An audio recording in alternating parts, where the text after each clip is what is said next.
नमस्कार. एकाक्षी MPSCमध्ये आपल्या सगळ्यांचं स्वागत आहे. आपण ॲनिमल क्लासिफिकेशन बघत आहोत. ठीक आहे, क्लासिफिकेशन ॲनिमल्स. त्याच्यामध्ये आपण जे काही 11 संघ दिलेले आहेत, हे जे 11 संघ इथे मध्ये एक टिनोफोरा आहे आणि टोटल मग टिनोफोरा धरून 11 संघ आहेत. फायलम जे 11 फायलम आहेत ते आपण सगळे स्टेप बाय स्टेप बघितलेले आहे. मग आता आपण काय बघत आहोत, सगळ्यात शेवटचा जो कॉर्डेटा आहे तो आपला म्हणजे आपण चालू केलेला आहे. तर मग तेच आपल्याला कॉर्डेटामध्ये काय काय सायक्लोस्टोमॅटा, नंतर पायसेस, नंतर ॲम्फिबियन्स आणि आज बघणार आहोत रेप्टाईल्स. तर मग ह्या गोष्टी आपल्याला बघायच्या आहेत. तर मग एकदा म्हणजे प्रत्येक वेळेस जसं मी सांगते फायलम कॉर्डेटाचं ब्रीफ इंट्रोडक्शन म्हणजे तुमची लिंक लागेल. बघा, फायलम कॉर्डेटा, त्याचे सब फायलम सिफेलोकॉर्डेटा, युरोकॉर्डेटा, वर्टिब्रेटा. ठीक आहे, वर्टिब्रेटाचे पुन्हा 2 विभाग पडतात, ॲग्नाथा आणि ग्नॅथोस्टोमॅटा. ॲग्नाथामध्ये ॲस्ट्रोकोडर्मी आणि सायक्लोस्टोमॅटा आणि ग्नॅथोस्टोमॅटामध्ये पायसेस आणि टेट्रापोडा. टेट्रापोडामध्ये आपण ॲम्फिबियन पाहिले आणि आज आपण बघणार आहोत सरीसृप. ठीक आहे, तर मग हे मी इतकं फास्ट का घेतलं, कारण ऑलरेडी आपलं सगळं व्यवस्थित झालेलं आहे. ज्यांना कोणाला ह्या गोष्टी अवघड वाटत असतील, मला पुन्हा एक सांगायचं आहे तुम्हाला, ह्या गोष्टी कन्फ्यूज होणाऱ्या आहेत आणि थोड्या लक्षात राहायला अवघड वाटू शकतात. पण पहिल्यापासून जर मध्येच लेक्चर जर बघितलं तर लिंक लागायला थोडंसं अवघड जाईल. पहिल्या डेपासून ते आत्तापर्यंतची जो काही सिक्वेन्स आहे तो जर त्या पद्धतीने फॉलो केला तर तुम्हाला ते सगळे 11च्या 11 फायलम पाठ होतील. त्याच्यासाठी मी एक ट्रिक सांगितलेली आहे. पुन्हा मग त्यांचे जे काही वैशिष्ट्य आहेत ते लक्षात ठेवायला सोपं जातात. ठीक आहे, आज आपण बघूया वर्ग सरीसृप किंवा रेप्टालिया.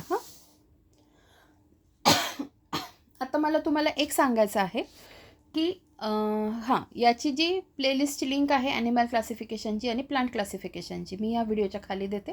ज्यांना कोणाला बघायची असेल तुम्ही मग सिक्वेन्सने ते व्हिडिओज बघू शकता. ठीक आहे, मागच्या लेक्चरमध्ये जेव्हा आपण ॲम्फिबियन बघितले होते तेव्हा एक राहिलं 29 एप्रिल जागतिक बेडूक संरक्षण दिन. हे तुम्हाला सांगायचं राहून गेलं माझ्याकडून आणि तसंही तुम्हाला व्हिडिओमध्ये दिसलंच असेल. ठीक आहे, फक्त मी निदर्शनास आणून द्यायचं राहिलं होतं. 29 एप्रिल जागतिक बेडूक संरक्षण दिन. आता पुढे आज बघणार आहोत वर्ग रेप्टालिया. आता जसं मागच्या याच्यात मी तुम्हाला ॲम्फिबियन बघताना काय सांगितलं होतं, बेडूक समोर आणा आणि बेडकाविषयी मग जी काही माहिती मी तुम्हाला दाखवत होती, जसं आपण लहानपणापासून बेडूक बघतो मग त्याच्यात काय काय दिसतं त्याच्या अनुषंगाने जसं मी तुम्हाला ॲम्फिबियन शिकवले तसंच आज आपण काय बघायचं, रेप्टालिया. लहानपणापासून आपण सरपटणारं काय काय लक्षात ठेवतो, त्याचे 1-2 गोष्टी माहिती असतात. काय काय आहे, घरातली पाल सरपटते, साप सरपटणारा असतो, त्याच्यानंतर मगर, कासव. ठीक आहे, ह्या गोष्टी मग ह्या सगळ्यांचे कॅरेक्टरिस्टिक्स एकत्र लक्षात ठेवायचे. ठीक आहे, आता बघा, हे जे इथे साप आहे, इथे काय आहे, मगर आहे, इकडे कासव आहे, इथे ड्रॅको उडणारा सरडा, इथे शॅमिलियॉन, लिझार्ड. बघा, हे फक्त लक्षात ठेवा जेणेकरून आपल्याला कॅरेक्टरिस्टिक्स लक्षात ठेवायला सोपं जाईल. बघा आता मी काय सांगते. वर्ग रेप्टालिया, वर्ग सरीसृप, हे प्राणी खऱ्या अर्थाने संपूर्णपणे जमिनीवर येणारे अंडी घालण्यासहित पहिले व्हर्टिब्रेट्स. बघा, हे खूप म्हणजे खूप महत्त्वाचं आहे. मी याला हायलाईट करते.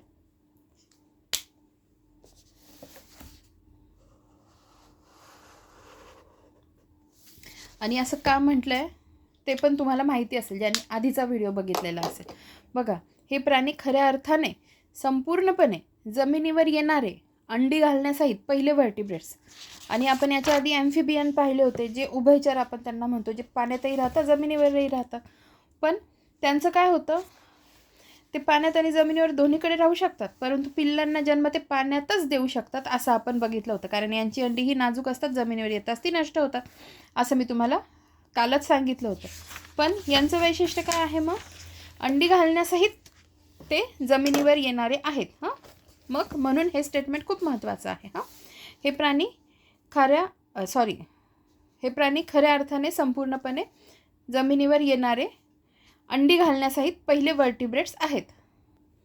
पुढे बघा, हे प्राणी शीतरक्ती आहे, पिकिलोथर्मिक व बहुसंख्येने भूचर असतात. ठीक आहे, पाय खूप लहान असतात किंवा नसतातच. असं मी तुम्हाला काय सांगितलं, सरडा लक्षात ठेवा, घरातली पाल, नंतर मगर, पाय काय म्हटले त्यांनी, पाय खूप लहान असतात किंवा नसतातच, बरोबर. मग सापाला पाय नसतातच. नंतर मगरीचे पाय बघा, आता इथे मगर आहे, पालीचे पाय बघा छोटे छोटे असतात. असतात, एक तर खूप लहान असतात किंवा नसतातच.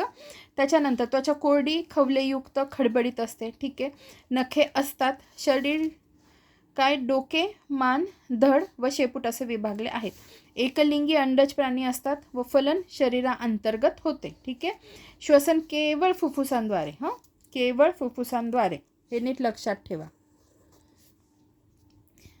फुफ्फुसांमार्फत होते. यांचा विकास प्रत्यक्ष असतो व बाह्य कर्ण नसतो, ठीक आहे. कानाच्या पडद्याला टिम्पॅनम म्हणतात, हे आपण कालच बघितलं. बहुतेकांना 3 कप्प्याचे हृदय असते, ठीक आहे. 2 अलिंद आणि 1 निलय. बघा, आपण जेव्हा पायसेस बघितले होते तेव्हा 2 कप्प्यांचे हृदय इथं बघितलं. त्याच्यानंतर काल बघितलं की मग उभयचर त्यांना 3 कप्प्याचे हृदय, 1 अलिंद आणि 2 निलय. मग आज आपण काय बघत आहोत, रेप्टॅलिया. मग रेप्टॅलिया त्यांनाही काय 3 कप्प्याचे हृदय, 2 अलिंद 1 निलय. आणि आधीचं काय होतं, 3 कप्प्याचं हृदय ना, 1 अलिंद, इकडे 2 निलय. या गोष्टी थोड्या लक्षात ठेवा.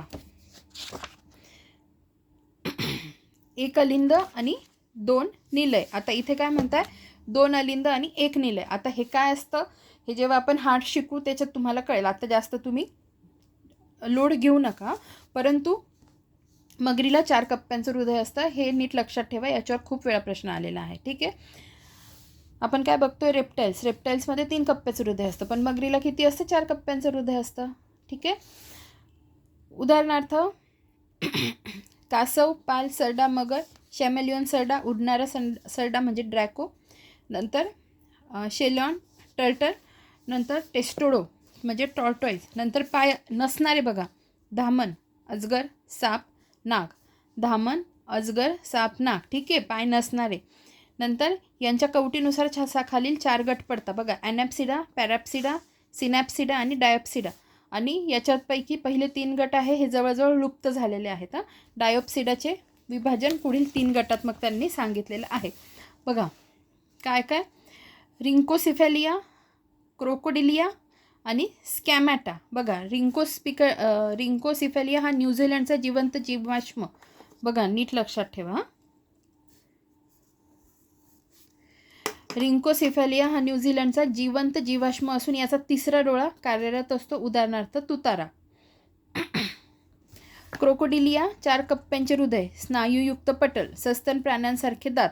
3ही गुणधर्म सस्तन प्राण्यांसारखे असतात. क्रोकोडिलिया 4 कप्प्यांचं हृदय म्हणजे मगर जी आपण बघितली होती, स्नायूयुक्त पटल, सस्तन प्राण्यासारखे दात.